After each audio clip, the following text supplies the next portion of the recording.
Hello and welcome back to the Faith and Culture Show. I'm Catherine Camp, your hostess for the show. And as you know, if you've watched me before and the Faith and Culture Show, this is where we dig deeply to learn about how to approach and have those conversations that count with the culture around us. We would like to have conversations with an eternal perspective.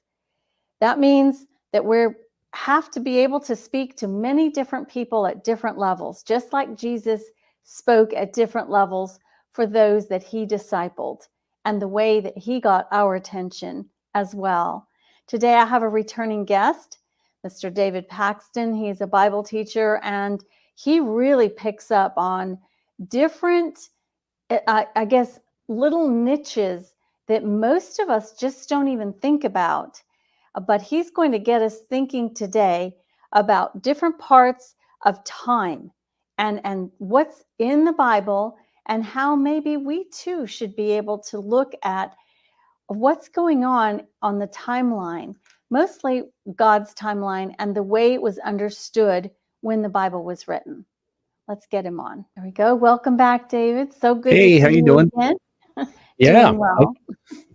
It's going to be a fun day. Hope everyone's ready.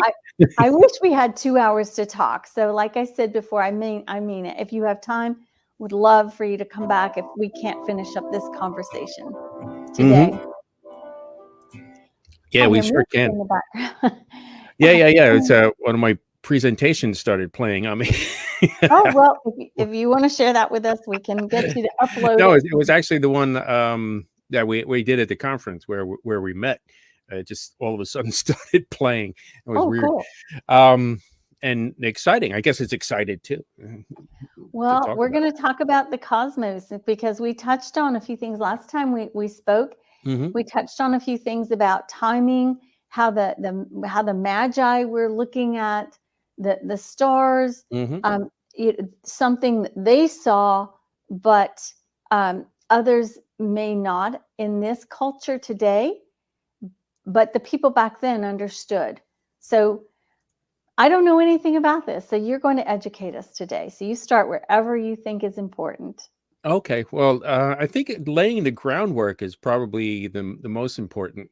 There's something called the Mazzaroth in the Hebrew. Basically, it means it's Matzah, but Matzarot is plural. So Matzah is a zodiacal sign, okay? And before everyone gets off the deep end and said, oh, you're dabbling in New Age stuff. No, the Mazzaroth was there originally by God, and it's specifically to tell the times and the seasons, and he told a big old story.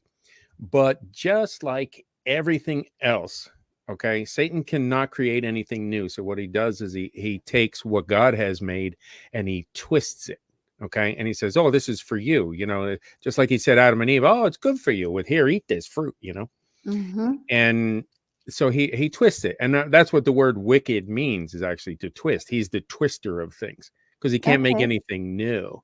Right. What we need to do is untwist it. Okay. Say, well, okay, he's talking about, horoscopes and all this other nonsense, and you're going to read the stars for your life. Well, it's got nothing to do with you. Okay. And that's the problem. Oh, he, God knows that the day you eat that fruit that you will be able to do all these things. You'll know good and evil, and you'll know how to do good and evil. In Hebrew, it says you'll know how to do it. And that's probably worse than you'll know the knowledge of good and evil. And, it's not about you. It's about the stars. And it's really exciting because he put them all in the heavens, and that's how he taught Adam all of creation, right up to the time that he's going to return. He's like, here's the entire history laid out for you. So when we see Virgo, the virgin, oh, well, that's going to be the virgin. And then we see the king coming, and we see Draco, the dragon, up there, and we see the snake, and we see Hercules, which is really the strong man. They just stole it and made it Hercules, and he's destroying the snake in the end, and then he destroys sin, and then he's a lamb, and he's slain, and then there's so many different things that are all there, which you could the video is still up on my channel. You can go look it up, the whole Mazzaroth. It lays it out. So the entire 12 constellations go through the time period of going to be born of a virgin. He's going to be slain from the foundation of the earth. He's going to be installed as king, and then he's going to return to take over and be that wonderful king of all the universe. And that's all laid out in the stars. Wow. Is that now, this is on YouTube, on your YouTube channel? Yeah, YouTube or Rumble. And I'll make sure it's up there. I think they might have tried to take it down. I'll make sure it's up there. But yeah, if you just go to thehiddenday.com, you can find all my channels. Okay. We'll put the link below. So, okay. Yeah. And then that's the actual video that's going to be up there, and it talks about all the things. So that's going to be cool to watch. But in Job 38:32, God even talks to Job, and he says, can you bring forth the Mazzaroth in its season? Or can you guide Arcturus with his sons? Now, Mazzaroth is the constellations. Can you bring forth the constellations in every season? Are you doing that? He's like, no, I'm doing it. Arcturus is actually the Big Dipper and the Little Dipper up there when you look at the ancient Mazzaroth. So he's talking to him, and then he talks about the Pleiades, okay? And then he's talking about Orion and Orion's belt. So can you bind them together? And we've only found out recently that of all the constellations, the only ones that are close to each other is Orion's belt. So it's like, all right, so how did he know that way back then? Wow. That this one, they're all bound together. So we need to really examine it for what it's worth and not throw the baby out with the bathwater. So we're going to look at the Mazzaroth. Okay. And Mazzaroth basically means like a sign. So Matzala is like the sense of a reigning, like a constellation.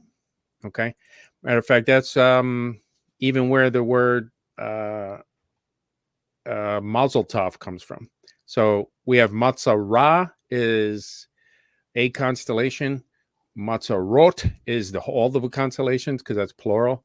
It stems from Matzala, which is a sign like in the heavens. And Matzal Tov means good. Matzal is the signs in the heavens. So it says, may the Lord's good sign come down upon you. Mazel Tov. Okay. That's where we get that from. Mazel Tov. Okay. I think that's what the Israel texted. Hey, thanks for watching the Faith and Culture Show. If you'd like to continue this particular episode, please go to the Rumble link below or click on the QR code and join me on the free speech platform over there. Look for the name of the episode and start about the 10-minute mark. I hope to see you there because it's a good one.